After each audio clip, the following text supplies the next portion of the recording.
This is Brad with the Crary Art Gallery, and with us today we have Derrick Riley. He's going to be exhibiting at the Crary Art Gallery from March 3rd through March 24th. Welcome to the gallery. Thank you. I looked at your work, and I'm not sure if I get to comprehend exactly what your work entails. Can you describe to me what you're going to be exhibiting at the Crary? Okay, it's a lot of printmaking that I'm going to be showing up there.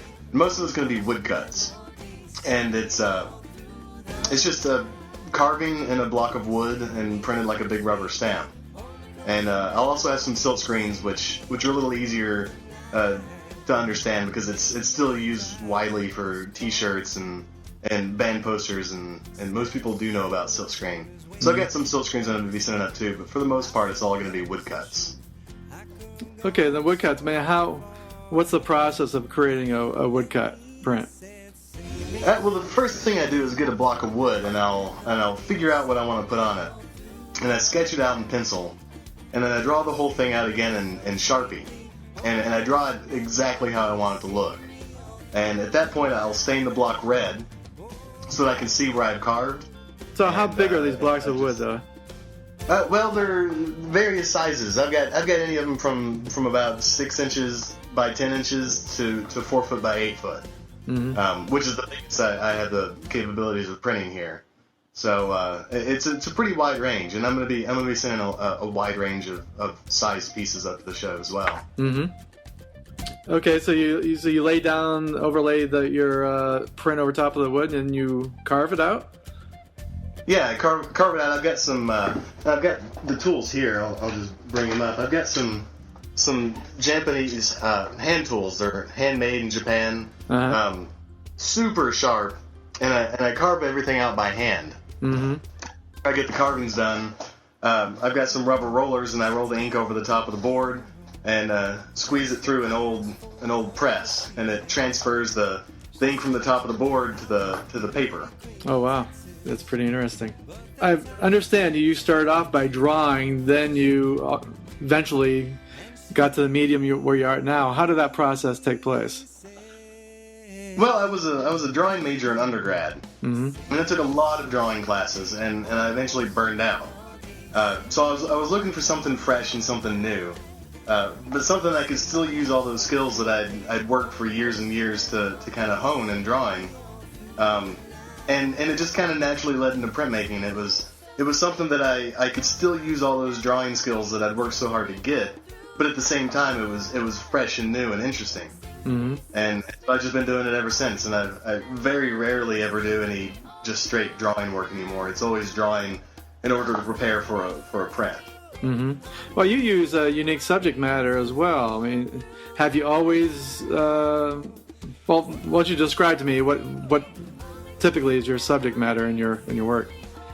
Well, here recently, the last few years, it's all been Kentucky stories, either true Kentucky stories from like News of the Weird or from the newspaper or late news, and it's you'd be surprised how many odd things happen in real life, just stranger than you could make up on your own. Mm-hmm. So a lot of my inspirations come from news and really, here recently, the last few years, I've been working with Kentucky monster myths and legends. Mm-hmm. I wasn't born in Kentucky, but I've lived most of my life here. And Kentucky's a very interesting subject in its own because it's definitely got a identity crisis going on. We're not North, we're not South, and we've got people here with billions of dollars, and then people with just dollars. Uh-huh. So we got everything going on here, and so there's a wide variety of subject matter to deal with. Uh-huh. So you've always dealt with topical matters, or is that how you started out? It's not really how I started out. It's when I kind of figured out what I wanted to do is when I really took it to the level of social commentary and a little bit of satire. So for a long time, it's been dealing with actual events, actual things, and or even myths and legends that have in a lot of ways brought us to where we are. Right. Mm-hmm. So you deal on topical subjects as well. I mean, do you find yourself, you listen to a story and, hey, you immediately think, I got to put that in print? Yeah, several times. NPR is the best source of WoodCut material. I've gotten several things off of NPR. So how quickly can you generate a print? No, I don't. It's not that. Well, it depends. I teach at several different universities here in Lexington, and if it's the middle of the school year, it seems to take me forever. A medium-sized block's probably going to take me 2 or 3 months during the school year. Oh wow! Outside of school in the summer, when I can really just sit on a block and go to town, I can usually get it started and finished in about 2 weeks. But that's all carving by hand. Yeah, I do everything. I've got an electric carver, and I'll probably have to get to it eventually because, I mean, you can't carve into wood too many years without feeling the effects on your knuckles. So I still enjoy doing it by hand, and I'm going to do it as long as I can. I was curious, have you ever carved your work freehand, or you always sketch it out first? I always sketch it out. I'm too anal with my details to do anything off the cuff. It's all always got to be planned out, which it's bad. I wish that I had some more free and open marks in my work, but at the same time, going into it without a plan for the end is a little scary for me. I like to get all the thinking out of the way first, and then I can just sit and watch a movie while I carve. I hear you. So I'm sure you get different kinds of reaction when people view your work. What's a typical type of reaction? Well, it all changes. A lot of people think it's funny, and it's meant to be funny. But a lot of people are really offended by it. I don't really understand why they're so offended. I had a show in Minnesota last year, and they had a sign-in sheet where people could leave comments. Oh no! And one person left a comment that was saying that I had daddy issues, and my dad's about my best friend. So. Absolutely wrong with it, but I don't know what he saw in the work to make him think that I had parent issues. That was not... At least you take the criticism well, I guess. Yeah, and it's weird. People get affected different ways when they look at it, and that's fine. That's part of viewing artwork. But it is meant to be funny. But everything's not funny to everybody. Right, I hear you. And I notice as well. I mean, you cram all sorts of subject matters within some of your pieces as well. Yeah. You just bring in everything you could possibly can into it until you fill up your space? Is... A little bit. I kind of, at one time, was approaching it as in trying to put as many things in there as possible without really a composition in mind. And just seeing if I could work things around and have the composition just make itself. And they got out of control a little bit. A lot of them are just jumbled and hard to read. And I put them out more. It was really just more of an experiment to see if I could get things to work out just from nothing. Right. Do you have any inspiration in terms of other artists? Oh, there's a lot. I mean, printmakers go back a long way. So there's an awful lot of people to look up to. There's, Albert Durr. If any woodcarver tells you that Albert Durr isn't their main person to look up to, they're probably lying, because he's widely considered to be the father of printmaking. So Albert Durr is right up there, number one. Another one that I really looked up to is Gustave Doré, who did a lot of illustrations for books, and Edgar Allan Poe and Dante's Inferno. Easier to find in books than about anywhere else. Posada from Mexico is a big inspiration. And then there's a lot of contemporary printmakers, people like Bill Fick, who teaches at I believe UNC. I think North Carolina. I'm not positive. It's either North Carolina or Duke. That could be a big mistake. Right. Tom Huck from St. Louis. He's another person to look up to. And really any contemporary printmakers. Cannonball Press up in Brooklyn. They do a lot of things that engage a lot of people who wouldn't be involved in printmaking and kind of bring them in. And, at one time printmaking was a thing that we saw 50 times on a walk down the street, and you don't see it anymore. Everything's digital. Right.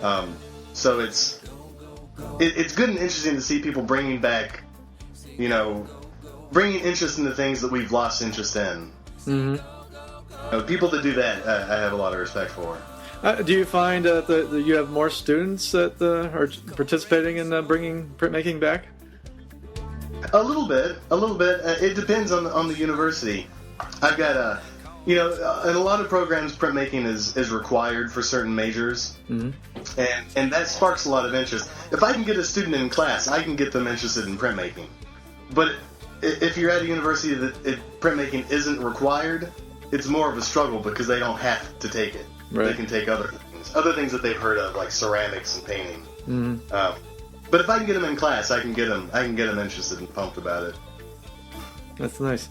So where would you like to see your work evolve from here? I don't know. It's ever evolving, and I have no idea where it's going to go. Mm-hmm. From one year to the next. And a lot of things kind of happen by accident, and they stumble into these things. I never planned on doing Kentucky Monster Myths and Legends, and I read a book about it, mm-hmm. and then I worked for 3 years making prints about it. So it's a lot just happenstance. Things that just happen, Mm-hmm. I've been with the Crary for about a year now, and every exhibit's quite a bit different, and this is probably one of the more unusual exhibits we're going to be displaying since I've been involved. Especially the size. I mean, we're going to be looking at a number of prints, which are going to be 4 by 8 foot mm-hmm. in size, with a lot of content. So I think a lot of people will be interested in, particularly in the imaging, and plus the magnitude of the pieces will be interesting as well. Yeah, I really like working large. It's for being the same method, and you carve everything the same, you draw it the same, and you print it the same. It's a completely different beast whenever you start working on something 4 foot by 8 foot. Mm-hmm. and it's a lot of fun, but it takes a long time. Those block, I'll work on a block the better part of a year for mm-hmm. those. It's a pretty constant struggle and battle, and keeping interested and keeping the work ethic up mm-hmm. is always the hard thing for those. And that seems to be a constant with a number of artists. It does involve a lot of work, and your work certainly displays that as well. Do you have any words of wisdom for other printmakers out there who might be thinking about this as a venture in their life? As in doing printmaking for a long time? Mm-hmm. Sure. Long-term printmaking? Well, really, the best advice you can give any artist, it doesn't even have to be a printmaker, is for every minute that you're not making art, there's people who are passing you. And those people that are passing you are getting closer to their goal of making a living with their art. I see. And if you take time off, it's a hard job. It's a hard job to get a job in printmaking. Mm-hmm. So you just got to keep your nose down. Mm-hmm. Well, we're certainly looking forward to the opening your exhibit. Again, it's going to be from March 3rd to the 24th. We will be having opening reception on Friday, March 2nd from 6 to 8 p.m. So we look forward to opening your show. Well, thank you. Thank you, Derrick. Think I'm better than anyone else. Just trying to help you help your... The Kentucky Monster Mash is a 14-piece individual conglomerate of prints that piece together to make one long narrative. I've carved it and drawn them in a way that they can be completely rearranged in almost an unlimited amount of number of different ways, and it still reads as a complete universal narrative. And I didn't really plan it out to be that way. I'd read a book about Kentucky monsters and got kind of inspired and wanted to do some prints about it. So I did a block. I had a list. I'd kept notes, and I had a list of about 15 different stories from all over the state. Are we going to be have all these then at the Crary then? Yeah, this is the first time I'm going to show them all together. Okay, good. So I started out. I drew and carved one block, and that's really all I'd planned on ever doing. And I had a list of like 15 monsters, and I only got to about 4 of them. So I wasn't really happy with that. So I decided to do 2, and then I thought, well, if I'm going to do 2 pieces of the same subject matter, I want to make it so they can be rearranged and hung in different combinations and still line up. Mm-hmm. So I drew the second block and it worked fine, but then I was really depressed because then I had 2 blocks and they could only be shown 2 ways. So it really didn't matter if I worked that hard to figure out how to get them to line up. So I decided to do 3, and then I did the third one, and then I realized you could still only show it about 2 different ways.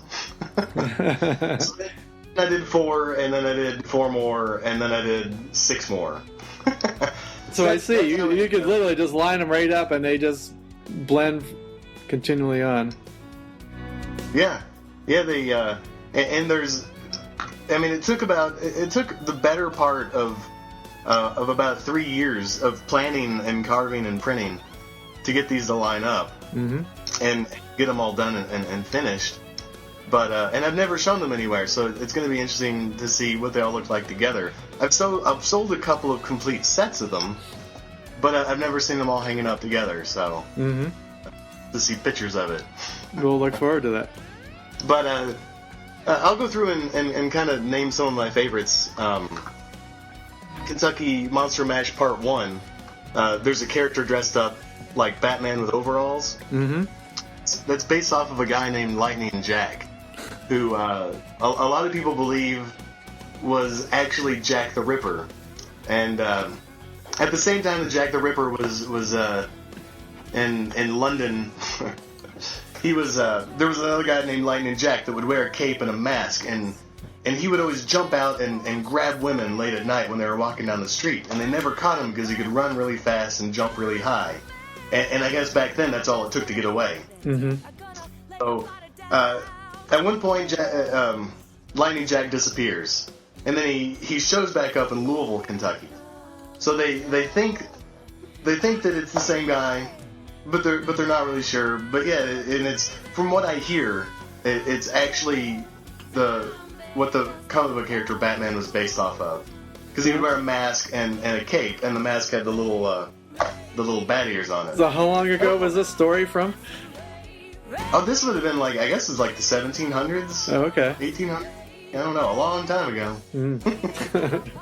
So I don't know if that's true or not, but I did read that on the internet, and everything you read on the internet is true. Yeah, definitely. So that. And let's see. On the Kentucky Monster Mash Part 4, there's my favorite one in that one. This is actually the first block I did for this whole series. There's a Cyclops gorilla, and there's an old ancient Indian burial ground in the town next to Lexington. It's a little town called Nicholasville, and there's this rumor that the Indians put a curse on this burial mound that if you messed with it, the Cyclops gorilla would come out of a tree and kill your pigs. Not the pigs. Yeah, which I guess back then it was a big deal. But I don't know anyone that has pigs anymore, but maybe everybody did until they messed with the mound. You never know. Mm-hmm. I did away with them. So on Kentucky Monster Mash Part 5, there's a giant alligator, and this is all part of a hoax. There's another small town on the other side of Lexington named Winchester, and these kids took a picture of an alligator and photoshopped it in front of their pond in front of their parents' house, and passed it off as an actual picture of a 25-foot long alligator, and it made it all the way, and it was published in the New York Times. Oh man! Not even sure when that was, but it ended up coming clean that it was a hoax. So I've got a giant 24-foot alligator there. Mm-hmm. In Part 7, I put zombies in it. I've got a love affair with zombies.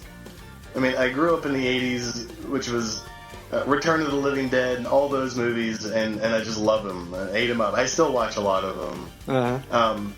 But Return of the Living Dead was set in Louisville, which was good enough for me to include them into this whole series. There's not actual legends about zombies in Kentucky, except for that movie, so I just added them. Yeah, if you could do Cyclops gorillas, you could do zombies. That's right. Complete artistic license. In Part 8, there's a devil duck snake, which that's really all the information I got. It's just this weird hybrid monster that's supposed to be in the mountains in eastern Kentucky. Part devil, part duck, and part snake. Doing a keg stand. That's the chupacabra doing a keg stand. There's some giant Smurfs. I've always heard... everybody knows the rumors on Kentucky. We're all inbred, you know? And this I've never seen it. I live close to eastern Kentucky, but there's still a couple hours away. But I've heard that there's mountain people that have blue skin. And I don't know if that's true. People swear that they've seen it. I've never seen it. So these are some giant Smurfs, and I hear it's some kind of like hereditary skin disorder that turn blue. But I don't know. I don't know for real. They probably do but exist. Also, right in the back is that's Daniel Boone wrestling Bigfoot. And I looked this up because Daniel Boone was actually the first American to report a Bigfoot sighting. Oh man! And it was. So Daniel Boone's in this. I did not know that. And let's see, down in part 11, I've got a mini gorilla riding a giant lizard. They don't actually, there's no myth with it where they're together. There's just myths of mini creatures and giant lizards, so. What about the parachuting snakes, though? Parachuting snakes, that was a rumor that the government was parachuting in rattlesnakes to take care of the rodent problem in the mountains. Okay. But, you know, they don't do, they actually work really hard to keep, you know, animals out of places they're not supposed to be, so they would never do that. But, there's blogs all over the internet about parachuting rattlesnakes into Kentucky. Mm-hmm. Part 12's it's got a lot of my favorite ones that I found. Right in the front, that's the axe handle hound, which, if you leave your axe out overnight, the axe handle hound's going to come up and eat the handle. And I don't really know the origin of the story, but I'm pretty sure it's something that loggers at one time came up with to kind of tell the story on how they lost their axes overnight. Mm-hmm. So yeah, it's this dog that's just supposed to go around and eat your axe handles. Over his shoulder on the right, that's a side-hill wampus, which is a type of cat that lives at the top of mountains, and he's got one set of legs are longer than the other set, and the reason for that is so he can walk around a mountain peak and not have to squat on one side, because mountain peaks all are like this, right? Exactly. So the side-hill wampus, it's hard to tell on my website, but he's wearing lifts on one side. I do see that, yes. Stand up straight. Uh-huh. And on the other side, on part 13, there's a man dog. And that one, I'm not so happy with my carving on the man dog. He looks good, and the tones and everything are printed right, but his face is supposed to be more like a human's. Uh-huh. The part of this that I'm really not happy about any of these, and it's that one part. He looks good, but he just doesn't look like a man. And he's supposed to be a man dog, half man, half dog. Uh-huh. So that one I'm not too happy with. Part 9's got a meat rain. And that actually happened in Kentucky. There's news stories all over the internet about it. And it was like 40 or 50 years ago. I'm not exactly sure. And they don't even know what caused it. But on this one person's farm out in the middle of the country, it just started raining meat. And they've never figured out why. People think that a tornado hit like a meat factory or a meat packaging, and it just carried it and just dumped it on this one person's property. They have no idea where it came from, but one person's property rained meat for an entire hour. Nice. Which is just bizarre. And on part 14 is called a billadad, which is half kangaroo, half beaver, and half bird. It's just this bizarre. It's one of those bizarre combinations of animals, mm-hmm. which I'm actually starting to work a little bit with now on a lot smaller scale. New work that I think I'm going to be sending up is I've got a coonigator, which is a half raccoon and half alligator, and a tunicorn, which is a tuna fish with a unicorn horn. Nice. I've been working a lot with the combinations of animals lately. Uh-huh. For the Kentucky Mishmash, we were talking a little earlier about how they're so jam-packed, and I was trying to make a composition out of just sheer luck, I guess, of things working out. And a Kentucky Mishmash is a good example of how it doesn't work out. This has got an awful lot of stories throughout Kentucky for hundreds of years, and I've just jam-packed it all into about 2 by 8 foot. Mm-hmm. And it's a mess, and it's a lot to look at. But in a lot of ways it works, because it is such a mess. You have to look pretty close at it to really see what's going on. Mm-hmm. So in one way, it works without a composition, just because you have to pay that much attention to it. But some of my favorite stories that are in here are right in the middle between the two guns is Cassius Clay, who, not the boxer, who's also from Kentucky. Cassius Clay, as in Henry Clay's brother, who was a politician and was really good friends with Abraham Lincoln. Both of the Clay brothers were from Kentucky and real close to the Lexington area. But Cassius Clay was insane. He was crazy. He was completely anti-slavery and would do speeches in Kentucky really trying to work the cause. And he'd get heckled a lot by slave owners in Kentucky. And actually right down the street, probably about a mile from my house, he was giving a speech on the steps of one of the old libraries downtown, and this guy was heckling him. So Cassius Clay pulls out his Bowie knife and jumps off the stage on this guy and cuts his ear, nose, and carves his eye out. Oh man! It's a huge crowd of people, and he's just about to just murder this guy. And his friends had to run up and grab the guy and throw him over the fence to save his life. Uh-huh. And this guy was really good friends with Abraham Lincoln, but Lincoln started to get really worried about having him on his side, because he took things so seriously he was going to kill for it. He turned him into the ambassador for Russia and sent him off to Russia for a bunch of years, but he ended up murdering a few people over there, and they brought him back. Oh man! And then right above Cassius Clay is a bunch of people holding up body parts, and this is one of the more funny stories that I've ran across. It was a doctor that had gotten really sick, and he didn't really talk to his family that much, but his whole family knew he was a doctor and knew he had a lot of money. So when he was on his deathbed, they all would come up and say, "Oh, I would love to have something to remember you by." So, and all of them were doing it. People that hadn't talked to him for 20 years were I just would love to have something to remember you by. So when he died, he left a will and willed each member of the family a piece of his body. And donated all of his money to the surgeon that did the autopsy. So that was a pretty good story. And let's see, what else have we got in here? We got people looking down barrels of shotguns. There's been a few people that have died looking down the barrel to see if it's loaded.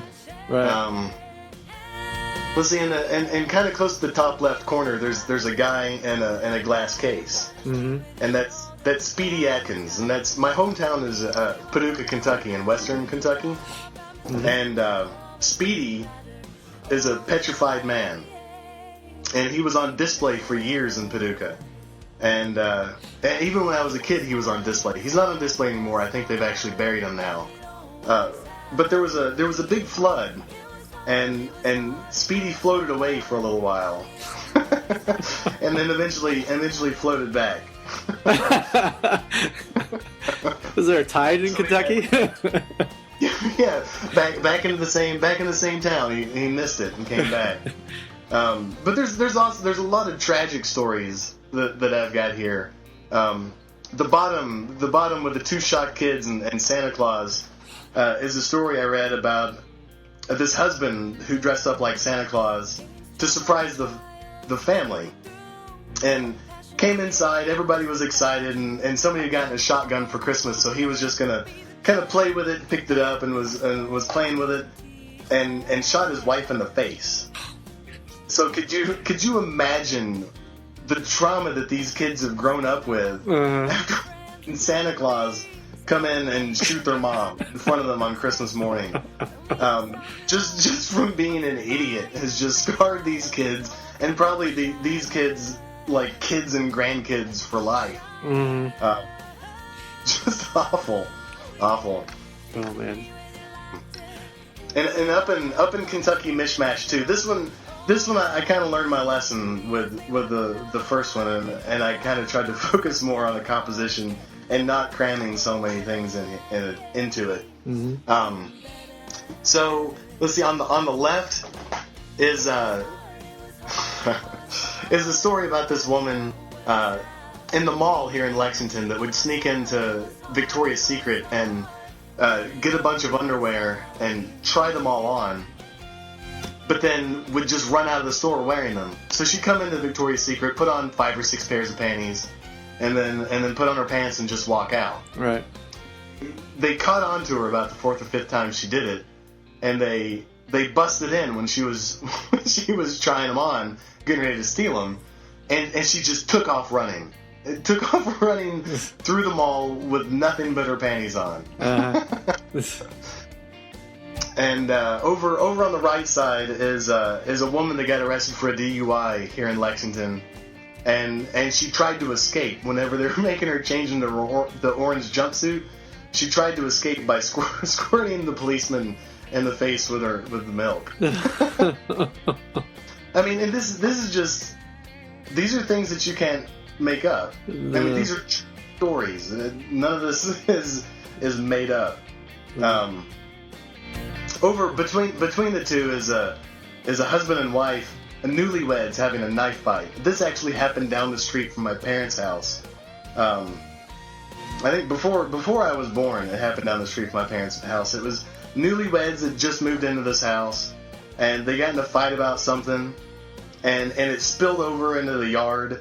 And they ended up stabbing each other to death on the front yard. They killed each other. Married. It was a pretty serious argument. Oh man. And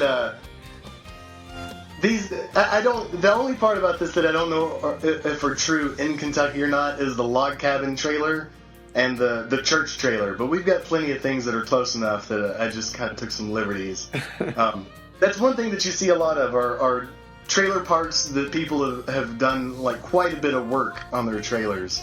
I haven't seen any log cabins, but I've seen double wide trailers, which is just 2 single wide trailers right next to each other, so they can, or double highs. I've seen them stacked on top of each other. Oh man.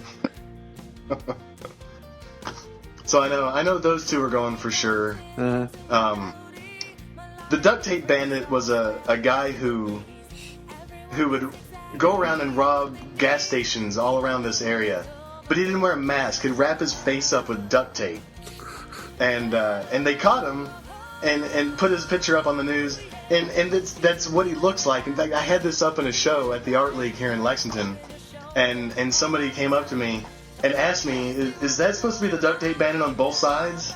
And I said, yeah. And he goes, well, I went to high school with a guy. It looks just like him. That's actually been a little bit of a funny thing that I didn't really expect to happen. Making woodcuts based in Kentucky were for people to have that direct of a relationship with the stories that I put on here. Right. So that was pretty interesting to have somebody go to high school with the subject of one of the woodcuts. Mm-hmm. He should have bought a print, that's for sure. Yeah, he should have.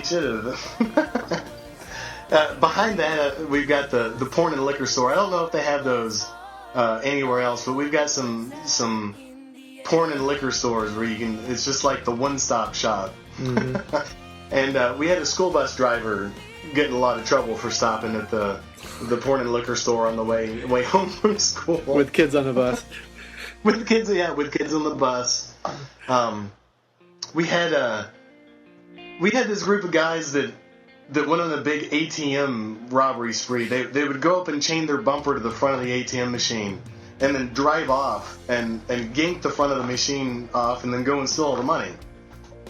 So one time they tried to do it here in town, and it actually ripped the bumper off the back of the truck. With a license plate on it. Freaked out and just drove away.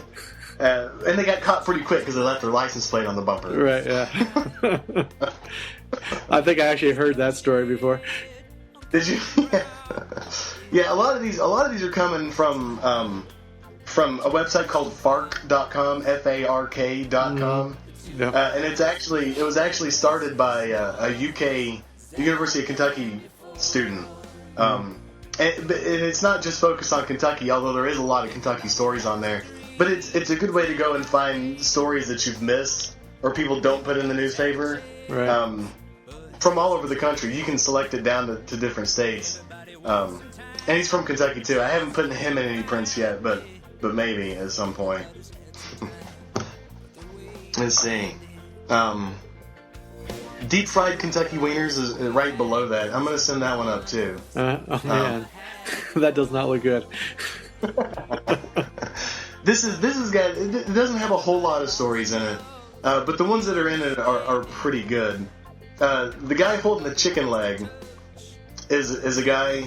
So I'm not sure where in Kentucky he's from, but he sued KFC because he claimed that they sold him a penis-shaped chicken leg. So there's Colonel Sanders cracking up and he's crying, holding the chicken leg. He didn't win the lawsuit because most chicken legs, really kind of look like that anyway. Right. He didn't win the lawsuit, but it was a pretty funny story, so I put it in. Mm-hmm. Next to that is a robber holding a bologna sandwich, and this happened down the street from my parents' house as well. There's a doctor that lives about a mile down the road, and he was out of town, and this guy broke into the house and was robbing him. But he got really hungry, so he went and woke up the wife and asked her to make him a peanut butter and jelly sandwich. So that's the robber telling the wife to be quiet while he's holding the peanut butter sandwich. All the way over in the corner holding the shotgun is Hunter S. Thompson. No, it's not. It's not Hunter S. Thompson. It's Ralph Steadman. Ralph Steadman, if you don't know who he is the artist who did all the illustrations for a lot of Hunter S. Thompson's books. He did the poster and the cover for Fear and Loathing in Las Vegas, the movie and the book. Mm-hmm. And he's from England, and from what I hear, I don't know if this is true either, but I've read it in some books, and I've heard a lot of people tell me this story. But in Lexington, that he actually spent a little bit of time in a mental institution. And it was right around the same time that the lithos for Fear and Loathing in Las Vegas were being printed. Uh-huh. So when the printing company got them printed, they called him up and said, "We got the posters done. We'll bring them out for you to sign." And he said, "Sure, just bring a shotgun with you, and we'll do this." And they were like, "Well, what do you mean? What do you mean bring a shotgun?" And he goes, "Well, I've decided I'm going to shoot them." And they were like, "Well, you can't shoot these prints. We just printed them. They're perfect. You can't shoot them." He goes, "Well, I'm not going to sign them until you let me shoot them." So they finally broke down and brought a shotgun out to the mental institution and hung up all the posters, and he cocked the shotgun and shot all the prints, and then walked up and signed them. So if the story's true and you actually see any of these prints, uh-huh, like from this certain edition from Fear and Loathing in Las Vegas, you ought to be able to find little tiny bullet holes in it. I've never actually seen an actual, like, the poster that this is supposed to be based on. I've never actually seen that poster in person, so I have no idea. But I've had several people tell me that story. Oh man, good story. The True Stories from Kentucky Backwoods. This was actually the first print that I started to use True Stories from Kentucky in, and it's not so big. It's only about 4 foot by 2 foot. But this is actually a linoleum cut, which is I've got it mislabeled on my website. It's a linoleum cut. The process is all the same. It's just instead of carving on a piece of plywood, I'm carving on like old kitchen floor linoleum. Uh-huh. The stories that I've got on here are the two main figures is a guy holding a shotgun and another guy with a PBR can on his head. And I teach at the University of Kentucky, and we've got like half of the campus is the UK hospital. And there's not really many hospitals in eastern Kentucky, so if something serious happens, they get airlifted in here. So in the summertime, you hear helicopters all day long. And everybody always says that it's because people that are deer hunting got bored and started shooting beer cans off each other's heads. And I thought they were joking, except I do know that it happened one time. And so this is two guys out hunting, and they got bored because they're not finding any deer, so they just decided to start shooting beer cans off each other's heads. And he just got blasted in the face. Which isn't really funny, but I mean, it's just so stupid. Why would anybody do that? You assume they're empty beer cans, and why are they empty? Right. Yeah, I mean, if you're drunk, then the one thing you don't want to do is try to shoot beer cans off your buddy's head. Or at least you go first. All right. There's the guy with the black leather jacket with the truck on the roof. This is this was probably about 10 years ago. I remember this before I think I was a sophomore in undergrad, and this was a story of a guy that him and his buddies were just drinking out in the backyard, and they got pretty drunk and decided it would be a good idea to build a ramp up to the roof of their house, and so he could take his truck up there and drive around. So that's what they did, and he drove his truck up to the roof. But you know, roofs aren't made to withstand the weight of the truck. So the first thing he started to do was collapse the roof end. And they had to get a crane come and lift the truck off the top of the house. And this was actually the front page of the paper the next day. It was this guy cracking up, holding a Budweiser can with his truck, about to collapse his entire house. And he just thought it was the funniest thing ever. It is. Kentucky is not really like these woodcuts. I'm just picking out the best stories that I hear. Uh-huh. You know, they would be interesting if it wasn't like the cream of the crop stories. So don't expect to drive through Kentucky and see things like this on the side of the road every turn. All right, so the holy water hose down. I mentioned that I get stories off of NPR every once in a while. This is one of my favorite ones that I got. And I'm not sure where this took place. But the holy water hose down is based off of a story that NPR ran on a church that had been burned down. So the church burned down, but they still wanted to hold services with the congregation, everybody still involved, but they didn't really have a venue. So they were looking around town to find a place that they could hold services in until they built this new church. And they had an old movie theater that was abandoned. So they moved in there. But the thing is, the movie theater used to be the town's old porno theater. So right in the middle of like one of the Sunday school rooms was just mountains and mountains of vintage porn. So they decided, instead of having a groundbreaking ceremony, they would just have a big bonfire where they'd burn up all this old porn and just kind of welcome everybody to the new venue. So before it started, they called the fire department and had them come out just in case the film got out of hand. If anybody had seen the Inglourious Bastards, you know, the ending of that movie was where the theater burns down because the film is so explosive, and it was the same deal. They didn't want it to get out of hand, right? So they had the fire department come out. So when the fire department showed up, the priest blessed the truck and asked to have all the water inside of it turned into holy water. So everything went fine at the barbecue, and nothing happened, nothing got out of hand. So at the end of the night, the firemen just kind of released the hoses, and all the kids just played in the water.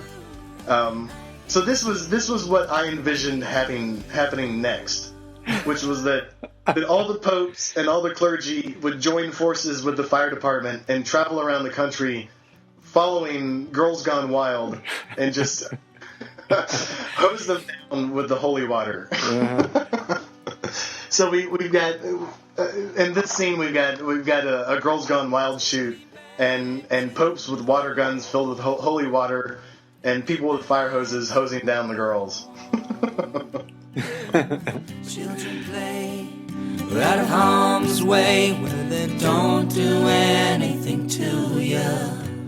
Take me back to my yard where life don't seem so hard, where we all hold hands, we understand the meaning of hallelujah.